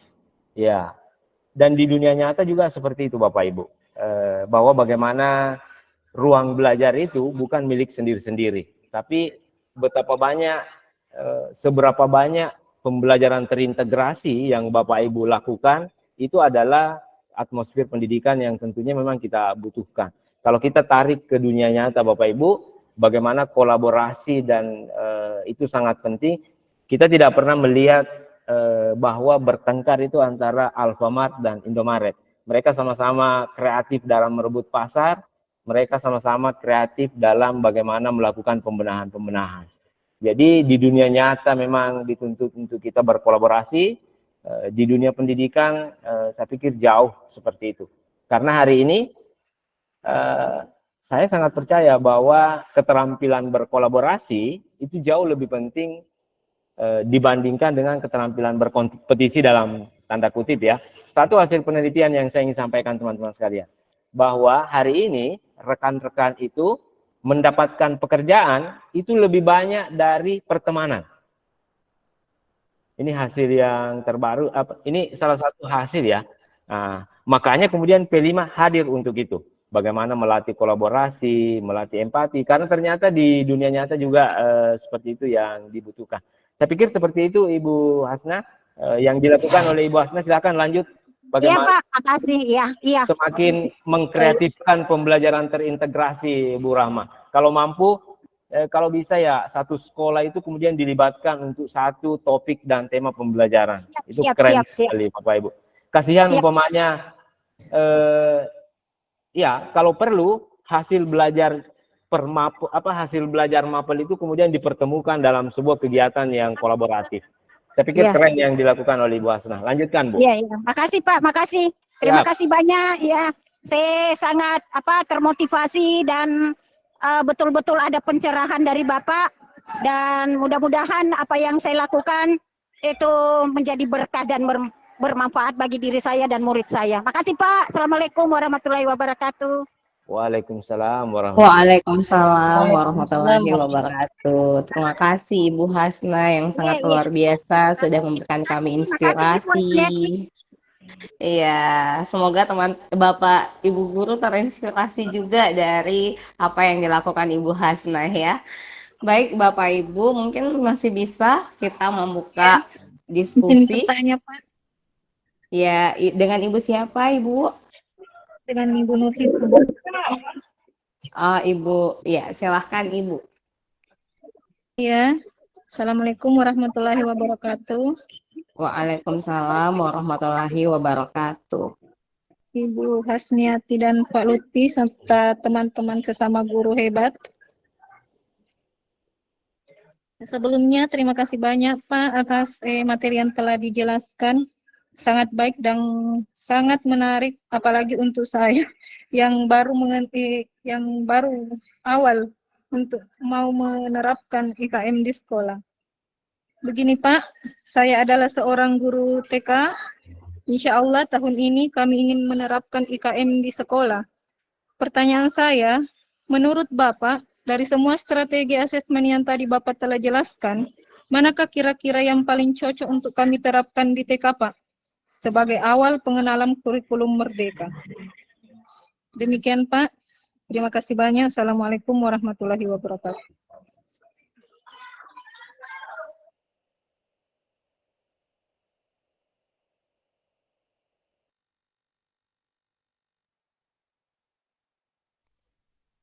Oke, baik. Ibu, tadi lupa ya namanya soalnya jaringan kurang Ibu bagus. Nurhikmah. Bu Nur Hikmah. Oh, Ya, Ibu dari TK Nurhikmah. Putri Wigentu. Oke, Ibu, terima kasih banyak atas pertanyaannya. Baik, Pak Lutfi, silahkan untuk melanjutkan menjawab pertanyaan dari Ibu Hikmah. Oke, sebelumnya terima kasih Ibu Nur Hikmah yang ikut berdialog dan berdiskusi di pagi yang cerah ini. Sebelum saya jawab, Ibu Nur Hikmah, izin saya ingin memberikan selamat atas rencana implementasi kurikulum merdeka yang Ibu Nur Hikmah ingin lakukan di satuan pendidikan. Itu adalah langkah yang progresif, sebuah rencana besar tentunya dalam perbaikan dan transformasi pendidikan. Ketika Ibu Nur Hikmah sudah menekan tombol IKM, maka berarti Ibu Nur Hikmah untuk beberapa masa yang akan datang pasti akan beradaptasi dan terus belajar untuk banyak hal. Terkait dengan pertanyaannya, menarik sekali bahwa strategi asesmen apa sih sebenarnya yang cocok untuk pendidikan anak usia dini. Bicara tentang asesmen Bapak Ibu, maka itu bisa disesuaikan dengan tingkat kebutuhan satuan pendidikan ya. Tingkat kebutuhan peserta didik, Ibu Nur Hikmah dari berbagai ragam asesmen yang ada, Ibu Nur Hikmah bisa melakukan asesmen yang sesuai dengan tingkat kebutuhan peserta didik. Nah, jadi meskipun umpamanya anak usia dini, pertanyaan menantangnya adalah contoh umpamanya, apakah anak usia dini, apakah anak-anak di TK bisa berdiskusi? Pertanyaan saya adalah bisa, yang penting sesuai dengan konteksnya.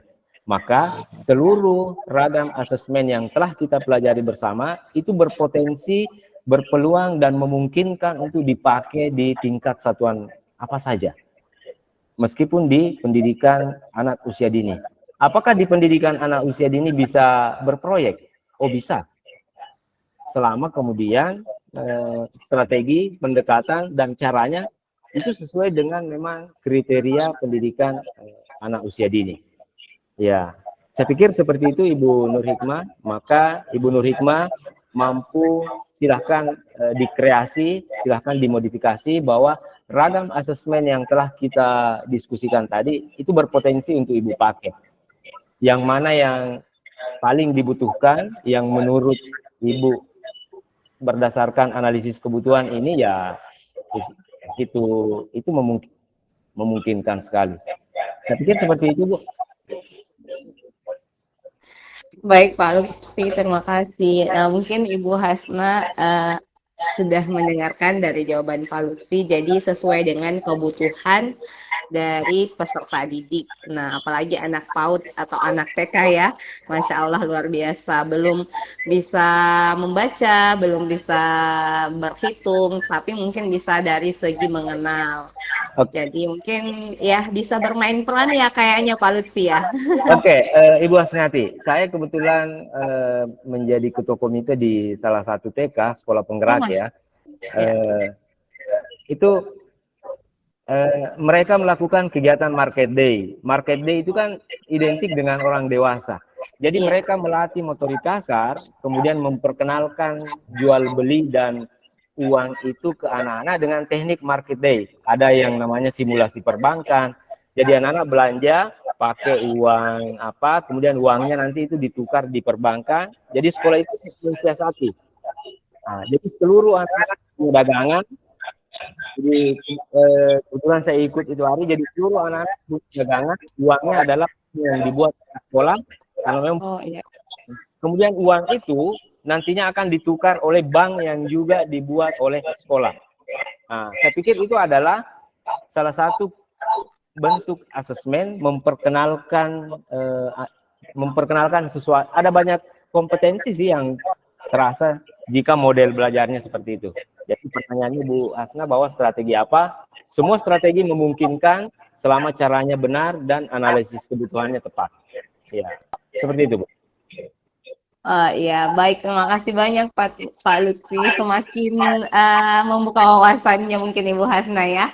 Insya Allah bisa. Jadi ada juga P5-nya untuk TK. Baik, terima kasih. Ya Pak, izin membacakan pertanyaan yang ada di kolom chat ya Pak. Dari Ibu Sulastri. Izin Pak, terkait asesmen bahwasannya asesmen itu ada beberapa asesmen diagnostik formatif di awal. Ada pada saat proses dan di akhir. Apakah semua asesmen tersebut dilaksanakan setiap hari?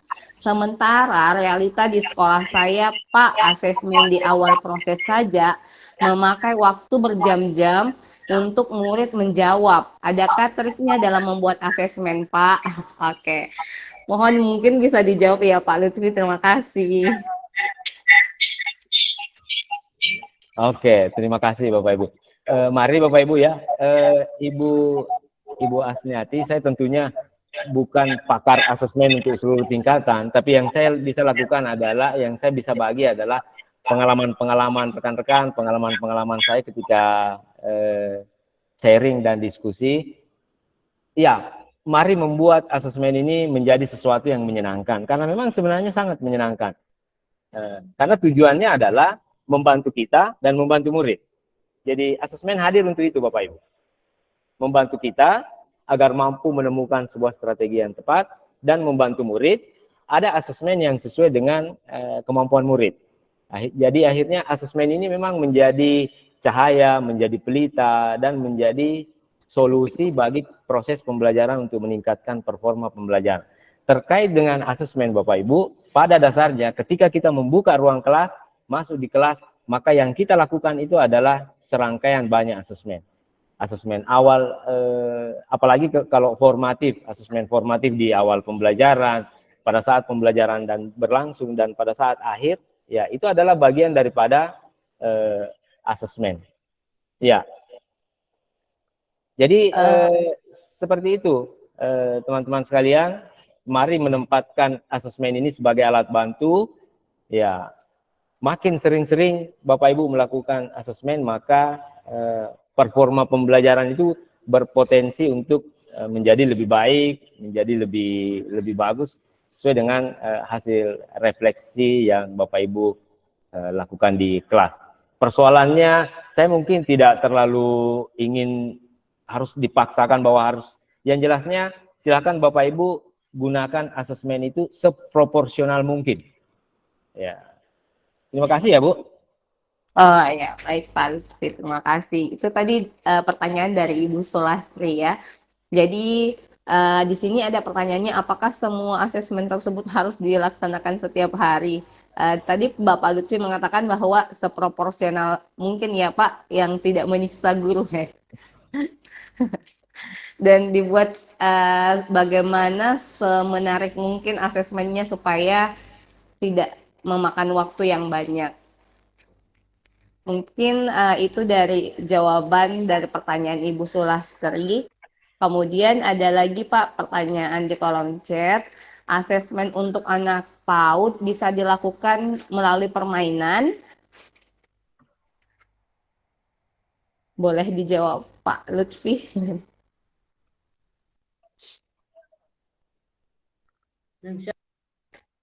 Oke, terima kasih. Ya, saya pikir benar sekali Bapak Ibu. Asesmen tentunya apalagi anak usia dini kan memang kodratnya bermain. Ya, mereka apalagi Bapak Ibu, saya baru ikut juga kemarin di Parenting Education. Mungkin tepat saya sampaikan ya Bu Asniati bahwa tolong dijaga durasi usia emas anak-anak kita ya Bapak Ibu. Usia 0 sampai 8 tahun itu adalah usia emas anak-anak kita yang banyak. Oke. Di usia 0 sampai 8 tahun ini sangat berbahaya ketika keinginan-keinginan orang dewasa kemudian dia paksakan di situ. Contoh umpamanya, anak usia dini yang umur 2, 3, 4 tahun kemudian dipaksakan untuk pintar membaca dan menulis, saya pikir itu adalah merampas golden age-nya anak-anak. Itu kemarin yang saya dapatkan waktu Parenting Education, dan saya pikir sepakat sekali. Negara yang berkembang adalah negara yang mampu menjaga usia emasnya. Karena kenapa Bapak Ibu? Saya pastikan bahwa yang merusak sebenarnya tatanan pendidikan anak usia dini adalah keinginan orang dewasa yang terlalu kuat di situ. Ya, orang tua yang langsung bisa melihat anaknya membaca dan menulis itu biasanya yang campur tangannya orang tua di situ. Mereka sebagian besar orang tua tidak kurang sabar. Padahal sebenarnya membaca dan menulis, insya Allah kalau tidak ada halang akan pintar di nanti. Nah, itu saya mungkin yang bisa saya sampaikan bahwa betul sekali. Kodrat bermain, bahkan sampai transisi PAUD ke SD itu masih bermain loh Bapak Ibu. Ya, ketika golden age ini memang harus dijaga, inspirasi itu yang penting. Saya pikir seperti itu Ibu. Ya, baik Pak, makasih. Mungkin sebelum saya membacakan pertanyaan di kolom chat, ada teman-teman Bapak Ibu yang mau bertanya langsung. Oke, boleh Bu Asniati? Ya Pak, boleh. Kita mungkin masih, karena sebentar lagi akan mungkin selesai ya Bu Asniati. Ya, Boleh lah sebentar. Bapak Ibu silahkan, karena ini forum kita bersama, forum guru. Mungkin ada Bapak Ibu yang ingin menceritakan salah satu asesmen yang pernah dilakukan, ya saya juga ingin mendengarkan cerita itu. Supaya saya jadikan sebagai refleksi, jika ada silahkan Bapak Ibu, supaya kita bisa konsumsi sama-sama, berefleksi sama-sama, dan terus memperbaiki diri sama-sama. Masya Allah. Iya betul sekali ya Pak Lutfi, Masya Allah. Mungkin ada Bapak Kepala Sekolah, ada Ibu Wakil Kepala Sekolah, ada guru kelas, mungkin bisa berbagi dengan kami mengenai hal asesmen yang telah dilakukan, kemudian apa sih tindak lanjut dari asesmennya, seperti itu. Mungkin ada yang bisa berbagi dengan kami agar menjadi inspirasi untuk kami semua. Ada Ibu?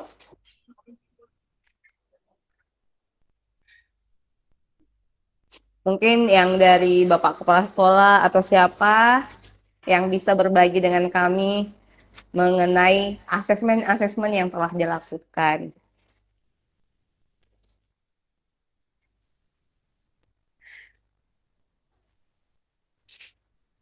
Kayaknya belum ada yang open mic.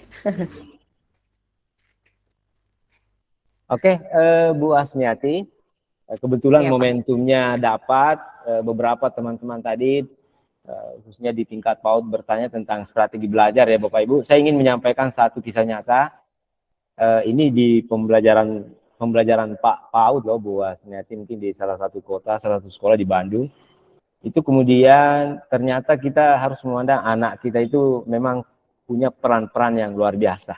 Contoh, ternyata ada satu sekolah sederhana sekali. Waktu itu adalah proyek, waktu itu tema pembelajarannya tentang pekerjaan.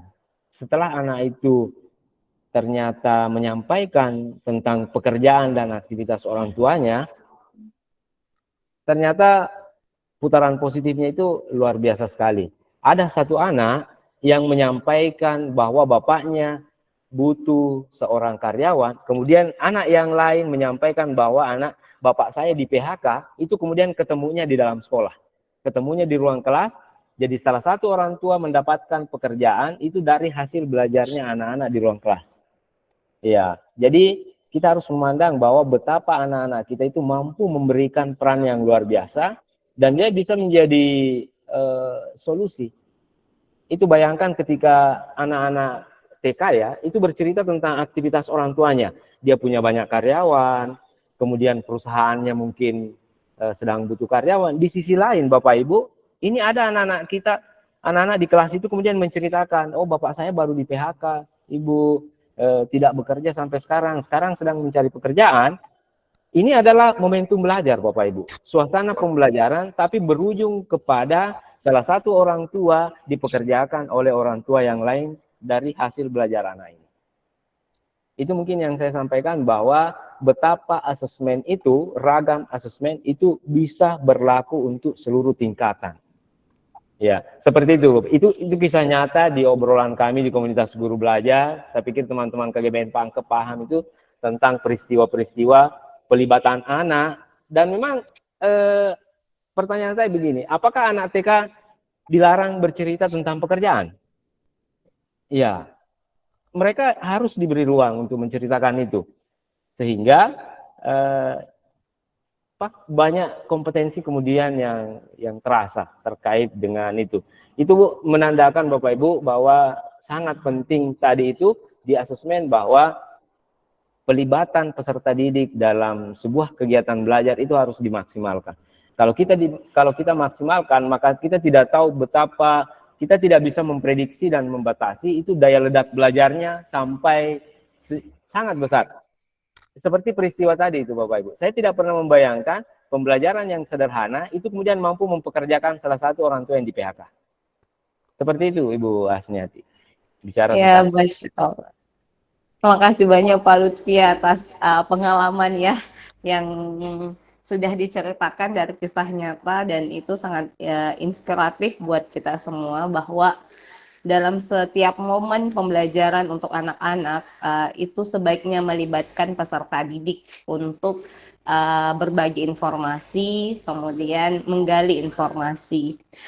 Mungkin mohon maaf ya Pak Lutfi, di sini masih ada sih beberapa pertanyaan di kolom chat. Insya Allah dijawabnya dengan singkat. Assalamualaikum Pak Lutfi, asesmen yang tepat dilakukan di awal pembelajaran atau sesudahkah untuk anak SD? Mohon dijawab Pak. Oke, terima kasih Bu. Asesmen itu sebenarnya apa ya? Tidak terlalu bagi saya Bu Asniati, saya memandang asesmen itu ragam asesmen itu tidak terlalu mempengaruhi tingkatan belajar baik SD, SMP atau SMA, semua berpotensi untuk dilakukan. Yang penting analisis kebutuhannya benar, kemudian cara asesmennya bagus. Apakah ya tentu asesmen awal itu menjadi penting. Ya, asesmen awal karena kita ingin mengenal siapa-siapa sih, sejauh mana orang-orang yang kita temani berinteraksi, ya. Maka penting Bapak Ibu. Jadi kita manfaatkan saja sebaik mungkin. Sepakat bahwa ya penting sekali melakukan asesmen di awal.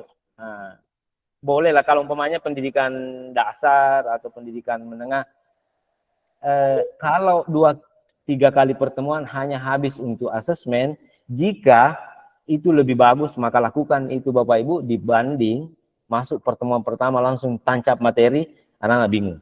Lebih bagus dipakai untuk bincang-bincang tentang murid-murid kita, dan itu saya pikir cukup membantu sekali bagi kita untuk melakukan rencana pembelajaran yang kontekstual terhadap murid-murid kita nantinya. Makanya ya asesmen ini terkait di awal pembelajaran, sementara pembelajaran dan di akhir pembelajaran. Mari kita memanfaatkan sebaik mungkin ya Bapak Ibu. Saya pikir seperti itu Bu. Oke, terima kasih Pak. Saya bacakan lagi satu pertanyaan ya Pak. Oh, ada 2. Yang pertama, izin bertanya Pak, berapa kelas yang dapat dilibatkan dalam suatu proyek?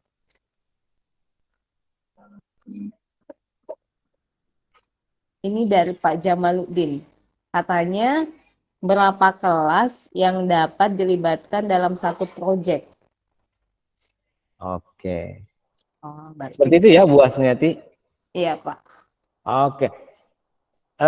Berapa kelas? Oh, berarti P5 ini ya Bu Iya, Asniati. P5. Iya, betul, Oke, Pak. Bapak Ibu. Bicara tentang P5, betul-betul P5 ini Bu Asniati adalah program yang memberikan kemerdekaan belajar bagi seluruh satuan pendidikan itu untuk mendesain proyek P5-nya secara kreatif dan sesuai dengan kontur dan kultur sekolah. Makanya yang saya mungkin bisa ceritakan secara valid adalah di pendidikan menengah atas. Kebetulan sekolah saya sudah 3 tahun menjadi sekolah penggerak dan sudah menerapkan proyek selama hampir 3 tahun. Dan betul sekali Pak Jamal, ini sangat fleksibel sekali. Pelaksanaan proyek itu boleh, umpamanya penentuan tema ya, jadi singkat saja, tema proyek itu boleh seragam seluruh tingkatan, boleh berbeda tiap tingkatan, tergantung satuan pendidikan. Makanya di panduannya ini menarik sekali. Kemudian satu lagi, boleh direncanakan oleh guru, boleh dilibatkan oleh siswa, dan boleh dikreasi oleh siswa sendiri. Jadi di buku panduan, di panduan P5 itu Pak Jamaluddin, di situ sangat lengkap sekali opsi-opsi yang Pak Jamaluddin bisa pilih. Cuma ada tahap-tahapnya ya Bapak Ibu. Contoh, penentuan topik dan tema. Jika penentuan topik dan temanya masih didominasi oleh guru, maka kategori Bapak Ibu masuk kategori sebagai kategori awal, pemain pemula. Nah, jika sudah melibatkan peserta didik dan guru, pihak guru, maka itu adalah tahap berkembang. Jika satuan pendidikan melempar sepenuhnya ke peserta didik untuk menyusun topik dan tema pembelajarannya, maka itu masuk dalam kategori mahir. Nah, terkait dengan pelaksanaan P5, boleh digabung apa tidak, boleh sama apa tidak, maka di proyek P5 itu sangat fleksibel sekali Pak Jamaluddin, sangat menarik, dan kita tinggal menyesuaikan dengan kesiapan sekolah, sumber daya guru, kemudian hal-hal yang terkait dengan satuan pendidikan kita. Bukan lagi budaya Jawa kemudian yang dibawa ke Sulawesi. Ya, di P5 itu silahkan Bapak Ibu. Jadi saya ingin sampaikan bahwa proyek pelaksanaan P5 itu dieksekusi secara beragam dan oleh berbagai satuan pendidikan. Begitu Bapak Ibu. Itu ya Pak Jamal. Ya baik, terima kasih Pak Lutfi atas jawabannya, keren sekali. Saya juga dapat inspirasi dari jawaban Pak Lutfi, Masya Allah. Oke Pak Lutfi, ini satu pertanyaan yang paling terakhir. Setelahnya kita closing ya Pak. Salah satu ragam asesmen Merdeka Belajar adalah menentukan bukti pencapaian murid. Pertanyaannya, bukti asesmen formatifnya itu berbentuk nilai ataukah huruf seperti pada K13, karena mengingat asesmen formatifnya tidak masuk dalam nilai rapor. Bisa dijawab Pak Lutfi? Ya. Oke. Pertanyaan dari siapa ya Bu Asniati? Dari Ibu Lis Suryasna. Bu Suryasna. Boleh saya tahu Bu Suryasna dari tingkatan mana Bu? Apakah dari SD, SMP? Ibu Lis Suryasna boleh open mic? Halo Bu Suryasna. Tingkatan SD. Oke, terima kasih Bu Lis. Pertanyaan yang bagus sekali ya. Ibu Lis ini ingin melakukan asesmen secara komprehensif Bu Asniati. Nah, untuk seperti asesmen formatif, kalau kita melihat sekarang ya Bapak Ibu antara asesmen formatif dan asesmen sumatif, maka pendidikan kekinian utamanya yang berbasis Merdeka Belajar, kemudian hari ini rata-rata sebagian besar guru dan satuan pendidikan itu kemudian memaksimalkan asesmen formatif yang lebih mengedepankan bagaimana memberikan umpan balik yang tepat. Ya, apakah berbentuk angka atau berbentuk predikat, berbentuk nilai atau berbentuk predikat, ya saya pikir boleh-boleh saja kita pilih dua-duanya. Tetapi kalau ingin memberikan stimulasi yang lebih kencang, kemudian ini juga ya Bapak Ibu, kita masih sulit, budaya kita adalah masih budaya yang kadangkala memberikan ganjaran belajar itu anak-anak memang dalam bentuk angka. Saya pikir tidak ada masalah, tapi yang kita ingin maksimalkan di sini adalah bagaimana menumbuh kembangkan motivasi intrinsik anak-anak itu ya, sehingga tidak mereka belajar bukan untuk sebenarnya berarti apa ya, mungkin tujuan jangka panjang ya Ibu Nis. Tentu kan kita sepakat bahwa anak-anak belajar itu kan untuk mengembangkan potensinya, bukan untuk mengejar nilai ya. Tapi karena sesuatu itu nanti harus diadministrasikan, maka bolehlah cara pandang itu hanya menjadi spirit, nanti sisa dikombinasikan. Ibu Lis boleh memilih dalam bentuk predikat, dalam bentuk angka, selama pesan saya adalah selama asesmen itu bisa membangkitkan motivasi intrinsik anak-anak. Ini kan yang sulit hari ini, yang orientasi pendidikan kita memang maunya ke sana. Ya, coba bayangkan ketika anak-anak bersekolah memang untuk mengasah diri, melatih kecakapan, memperbaiki kompetensi dan memaksimalkan potensi. Adapun nilai atau angka rapor itu hanya dampak, itu kan sesuatu yang sebenarnya yang kita inginkan. Yang kita inginkan bersama ya. Makanya Bapak Ibu, mari kita beradaptasi saja dengan situasi-situasi seperti itu. Tidak ada salahnya kita bangun Bapak Ibu. Pelan-pelan, perlahan kita bangun motivasi intrinsik anak-anak kita. Bukan berbasis ganjaran dan hukuman ya, tapi berbasis bagaimana anak-anak itu dilatih memang untuk paham terhadap apa yang mereka lakukan. Seperti itu, teman-teman sekalian. Ya, baik Pak Lutfi, terima kasih banyak. Itulah tadi diskusi kita sama-sama. Semoga dari setiap pertanyaan kita mendapatkan inspirasi untuk melaksanakan asesmen di sekolah kita dan untuk merefleksi diri juga. Nah, baik teman-teman, sebelum kita closing, mungkin ada yang mau sama ya tadi ya Pak Lutfi, bisa berbagi dari hasil asesmen yang sudah dilakukan teman-teman di sekolah masing-masing. Mungkin ada yang bisa berbagi satu orang sebelum kita closing hari ini. Assalamualaikum. Ya, waalaikumsalam. Waalaikumsalam. Terima kasih atas kesempatan yang diberikan. Perkenalkan, saya guru kelas 1 SD yang kebetulan baru tahun ini sekolah kami bergabung di KKM. Selama 10 hari kami melakukan yang namanya transisi PAUD ke SD.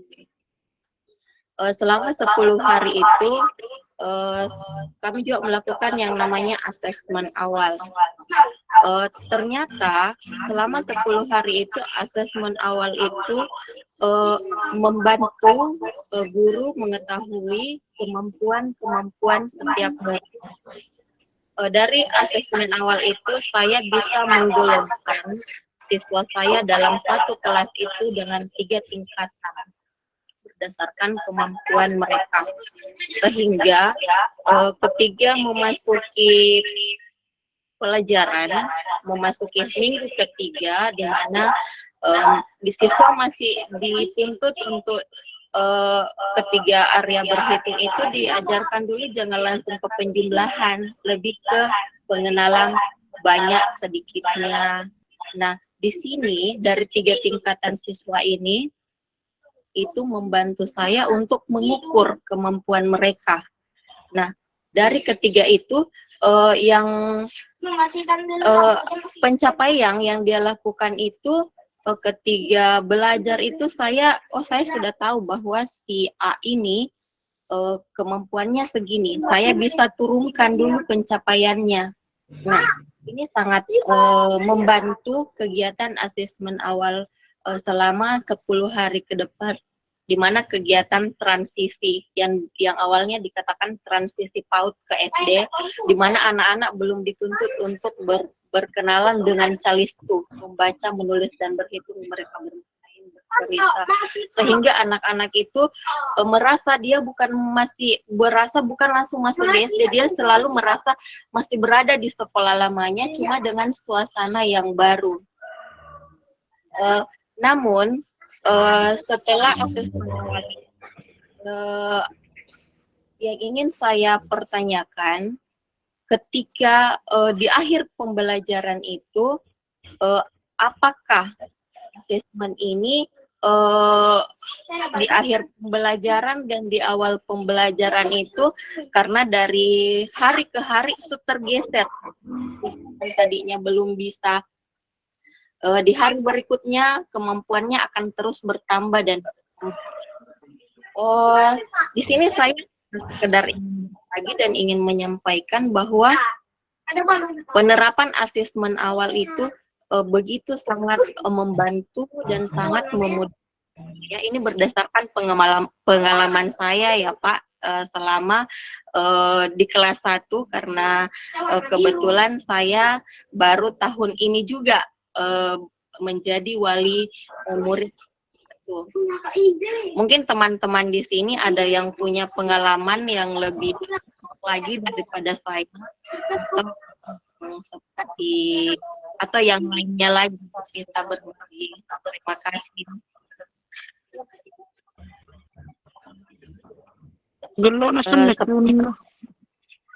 Ya, terima kasih banyak Ibu sudah berbagi dengan kami. Masya Allah, luar biasa. Benar ya bahwa asesmen awal itu sangat memberikan pengaruh bagi kita untuk menentukan langkah yang harus kita ambil untuk memulai pembelajaran. Nah, karena berhubung waktu kita tinggal 4 menit, jadi mungkin untuk diskusi kita cukup ya hari ini, Bapak Ibu guru hebat ya. Mungkin ada closing dari Bapak Lutfi mengenai pertemuan diskusi kita hari ini. Silahkan Pak Lutfi. Oke, terima kasih.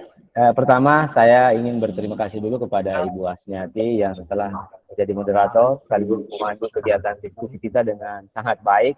2 jam, 2 kali 65 menit, Bapak Ibu tidak terasa ya diskusi kita. Selanjutnya, saya kembali ingin mengangkat jempol, salam hormat, dan memberikan apresiasi buat kawan-kawan KGBN Pangkep beserta seluruh rekan-rekan guru di Kabupaten Pangkep, ataupun juga kawan-kawan guru dari kabupaten lain, dari daerah lain yang juga sempat ikut bergabung di siang hari ini. Sebuah forum yang diciptakan untuk tentunya kita belajar bersama Bapak Ibu. Nah, satu hal yang saya ingin sampaikan bahwa mari Bapak Ibu kita terus belajar, kita terus belajar bareng, berdiskusi, saling mempertemukan kekeliruan-kekeliruan yang kita pertemukan. Itu ketika kekeliruan-kekeliruan ini kemudian selalu dipertemukan, maka akan menjadi sebuah kebenaran-kebenaran yang bisa kita laksanakan di dalam kelas kita masing-masing guna transformasi pendidikan. Yang terakhir, mari menjadikan asesmen ini sebagai alat bantu bagi kita dalam mengarungi dunia pendidikan.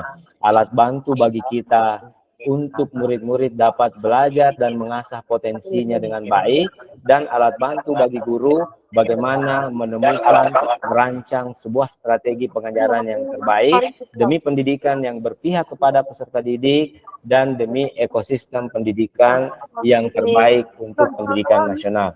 Sekian dari saya. Wassalamualaikum warahmatullahi wabarakatuh. Yang jelasnya luar biasa di kita hari ini. Terima kasih sekali Bapak Ibu. Waalaikumsalam warahmatullahi wabarakatuh. Terima kasih banyak kepada Bapak Steve materi hari ini yang sangat luar biasa membagi ilmunya kepada kami. Terima kasih banyak kepada Bapak Ibu guru yang seri webinar yang sesi ketiga ini, lebih dari 300 peserta, Masya Allah luar biasa, semangat Bapak Ibu guru hebat. Kabupaten Pangkep. Semoga menjadi pionir-pionir di sekolah masing-masing untuk melaksanakan namanya kurikulum merdeka. Nah, Bapak Ibu guru, mungkin cukup pertemuan kita hari ini.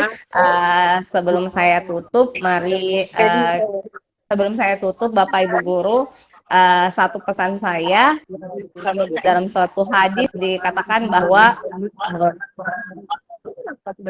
manusia yang paling baik di muka bumi ini adalah manusia yang bermanfaat. Nah, untuk menjadi manusia bermanfaat tentunya kita harus banyak belajar dan berbagi. Karena dari belajar dan berbagi itulah kita bisa menjadi manusia bermanfaat. Nah, baik Bapak Ibu guru yang hebat, mari kita berdoa sebelum kita menutup pertemuan kita hari ini. Berdoa dimulai.